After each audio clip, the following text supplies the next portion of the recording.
আবু হুরায়রা রাদিয়াল্লাহু তাআলা আনহু বলেন, রাসূল সাল্লাল্লাহু আলাইহি ওয়াসাল্লাম বলেছেন, আহাক্কু শুরুতে মায়ুফা মাস্তাহলালতুম বিহিল ফুরুজা। মানুষের জীবনে যেটা সবচেয়ে বেশি হক রাখে পূর্ণ করা, করতেই হবে, দিতেই হবে। মানুষের জীবনে যেটা সবচেয়ে গুরুত্বপূর্ণ শর্ত, যা পূর্ণ করতে হবে। মানুষের জীবনে যেটা সবচেয়ে গুরুত্বপূর্ণ শর্ত, যা পূর্ণ করতে হয়, তা হচ্ছে ওই সম্পদ প্রদান করা যেই সম্পদের বিনিময়ে স্ত্রীর লজ্জাস্থানকে বৈধ করা হয়েছে। মোহর দিয়েই তাকে বৈধ করা হয়, একথা মুহাম্মদ সাল্লাল্লাহু আলাইহি ওয়াসাল্লাম বলেছেন, বুখারী মুসলিম। তবে শেষে একটু কথা ছিল, যদি মোহর না দেওয়া হয় তাহলে তা জেনা, এই কথা নয়। একটা বিবাহ বৈধ হওয়ার জন্য একজন মূল মালিক লাগে, বাপ, আর দুইজন সাক্ষী লাগে।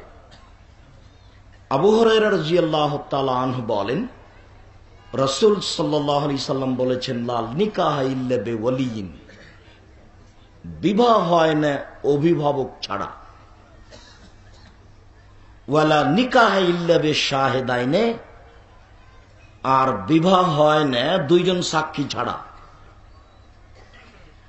বিবাহ হয় না অভিভাবক ছাড়া, বিবাহ হয় না দুইজন সাক্ষী ছাড়া। আবু দাউদ, নাসাই, তিরমিজি, ইবনে মাজাহ সহিহ হাদিস।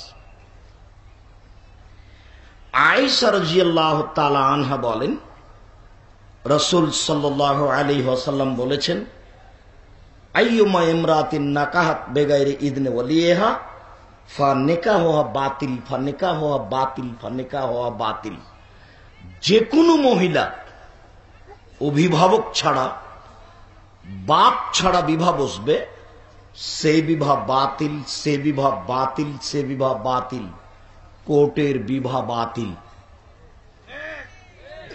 কোন মহিলা যদি অভিভাবককে বাদ দিয়ে কাজী অফিসে বা কোর্টে বিবাহ বসে, তাহলে সে বিবাহ বাতিল, ওটা জেনা।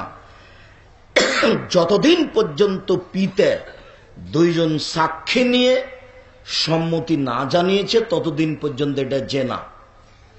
বাপ পরবর্তীতে রাজি হয়ে গেলেন, এই রাজির দাম নেই। দুইজন সাক্ষী নিয়ে বরের সামনে, জামাইয়ের সামনে বলতে হবে, আমি তোমার বিবাহতে রাজি, এই যে দুইজন সাক্ষী। 10 ছেলের মা হলো, তাকে এটা বলতে হবে। তাছাড়া যত সন্তান হচ্ছে সব অবৈধ। কোর্টের বিবাহ বাতিল, কোর্টের বিবাহ বাতিল, কোর্টের বিবাহ বাতিল, কাজী অফিসের বিবাহ বাতিল। আবু হুরায়রা রাদিয়াল্লাহু তাআলা আনহু বলেন, রাসূল সাল্লাল্লাহু আলাইহি সাল্লাম বলেছেন, লা তুযাব্বিজুল মারাতু আল মারাতা ওয়ালা তুযাব্বিজু নাফসাহা। কোন মহিলা কোন মহিলার বিবাহ দিতে পারে না, কোন মহিলা নিজে নিজে বিবাহ বসতে পারে না, কোন মহিলা কোন মহিলার বিবাহ দিতে পারে না, কোন মহিলা নিজে নিজে বিবাহ বসতেও পারে না। কি করে ফুফু বলতে পারেন, কি করে খালা বলতে পারেন যে তোর বাপ তো রাজি হবে না, তুই চলে, আমি তোর বিবাহ দিয়ে দিচ্ছি। কখন কখন যে ফুফু বেটা ছেলা হয়ে গেছে তা বুঝতে পারলাম না, পুরুষ হয়ে গেছে। খালা বলছে চলেই, তোর আমি বিবাহ দিয়ে দিচ্ছি। কখন যে খালা পুরুষ হয়ে গেল। দুইজন সাক্ষী ছাড়া বিবাহ হয় না, অভিভাবক ছাড়া বিবাহ হয় না। মোহর ছাড়াই যদি পিতা দুইজন সাক্ষী নিয়ে রাজি থাকে, তাহলে বিবাহ বৈধ। তবে মোহর নির্ধারণ করে টাকা দিতেই হবে। টাকা মাপ নেওয়া যায় না, মাপ চাওয়া যায় না। স্ত্রী নিজে যদি খুশি হয়ে বলে যে আরে আমি একটা রাজশাহী চাঁপাইনবাবগঞ্জের ফজলি আম হলেই আমি খুশি, সব টাকা ছেড়ে দিলাম, তাহলে কোনো সমস্যা নেই। তবে স্বামী এই কথা বলতে পারে না যে আমাকে মাপ দাও। সবচেয়ে যেটা গুরুত্বপূর্ণ শর্ত যা মানুষকে পূর্ণ করতে হবে তা হলো মোহর।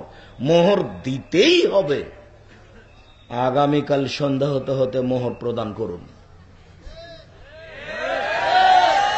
এই ছেলে, তোমার বাপ যদি মারা যায় তাহলে তুমি তোমার বাপের অর্থ সম্পদ হতে তোমার মাকে মোহর দিয়ে দাও।